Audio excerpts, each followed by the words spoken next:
Dobrý večer. Ta laťka je hrozně vysoko a je hodně těžký jít poslední, takže pojďme na to. Jak již bylo řečeno, tak já jsem na starém kole projel celou Českou republiku a tou trasou vytvořil nápis Svoboda a u toho jsem se ptal náhodných kolem jdoucích právě na otázky týkající se svobody.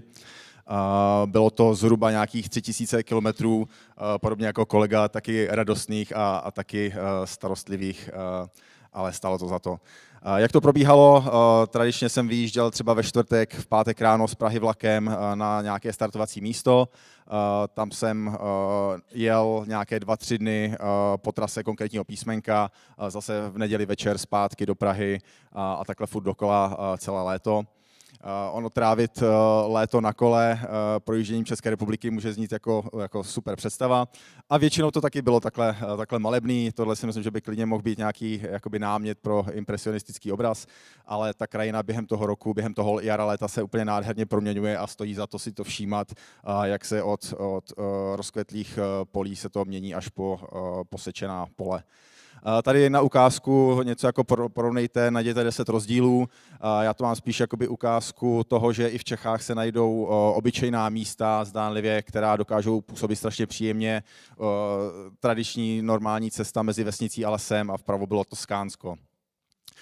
I v létě samozřejmě prší a když prší, tak prší pořádně, jak asi víte. Na kole máte výhodu, že vidíte, kam jedete, co vás čeká. Trošku se modlíte, že se to třeba mezi tím posune někam jinam, než tam dojedete, ale to se mě osobně aspoň nestávalo. Ale zase na druhou stranu je to jenom voda, že jo, v létě je teplo a ty písmenka se ujet musí. Já ten celý projekt jsem bral hodně nízkonákladově a lidově, takže i příprava na déšť byla improvizovaná, prostě 10 let starý mobil na navigaci, pršelo, tak jsem ho dal do ikeáckého sáčku a objev roku byl, když jsem po chvíli zjistil, že na jedné straně toho sáčku nejsou to šrafování, takže bylo daleko víc vidět.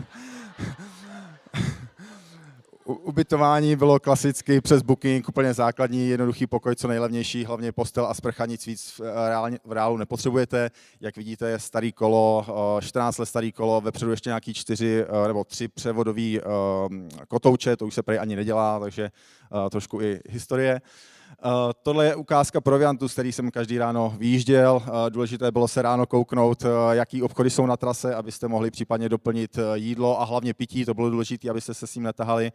Jednoty o víkendech jsou na vesnicích zavřený, takže musíte nakupovat u Vietnamců a nic moc zdravého tam nekoupíte. Ta trasa byla záměrně naplánovaná tak, aby procházela jako všema bodama České republiky v rámci možností, všema oblastma. Tohle na ukázku nádherný český středohoří, kde kličkujete mezi těma vyhaslýma sopkama a pak sjedete dolů do oblasti bývalých dolů, třeba kolem Bíliny, úplně nádherná atmosféra. Nebo Jižní Morava, kde se kocháte vinohradama a úplně cítíte ve vzduchu tu atmosféru toho blížící se sklizně a všech těch událostí, na které ta oblast čeká celý rok. A pak už se vám samozřejmě nechce na to kolo, že jo? A je dalších 50 kilometrů, prostě bolí vás záda, zadek, a takže byste se jenom kochali.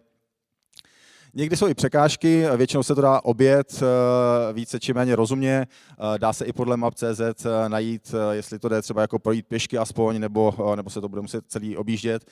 Největší objížďku, na kterou jsem narazil, byla, když bylo u Zlína Barum Rally, to bylo 10 kilometrů navíc do kopců a to jsem dost nadával. Já obecně nejsem moc fanoušek kopců, asi to znáte, že jedete prostě na nejpomalejší převod, na večerníčka, spocený, udejchaný, přehřátý a nakonec to vyšlapete třeba za těch 30 minut a pak vám dojde, že vás to za den čeká třeba ještě 3krát úplně to samý. Ale většinou to byly takovýhle jakoby radostní pohledy, kdy se fakt kocháte krajinou a máte fakt radost prostě z toho pohybu, ze svobody, z léta, z krajiny a ono to takhle i vzniklo celý ten projekt, že jsem normálně jel na nějakou výšku za Prahu a myšlenky mi utekly úplně někam a napadl mě ten projekt.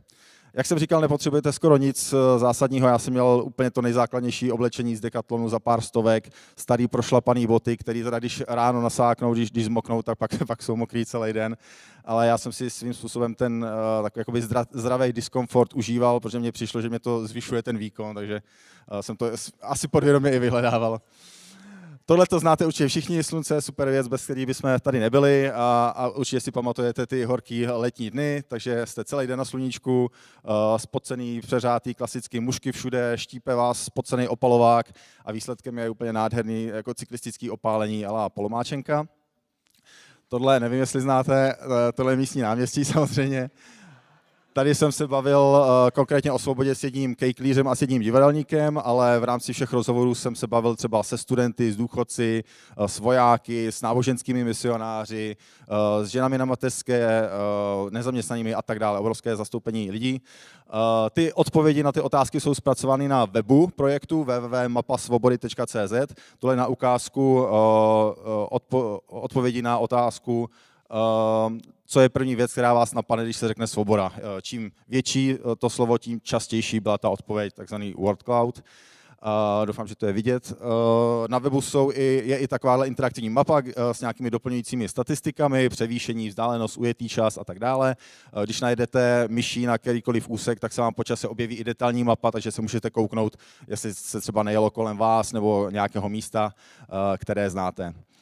Tohle už je předposlední obrázek, samozřejmě návsí úplně konec projektu na pomezí Polska, Slovenska, Česka.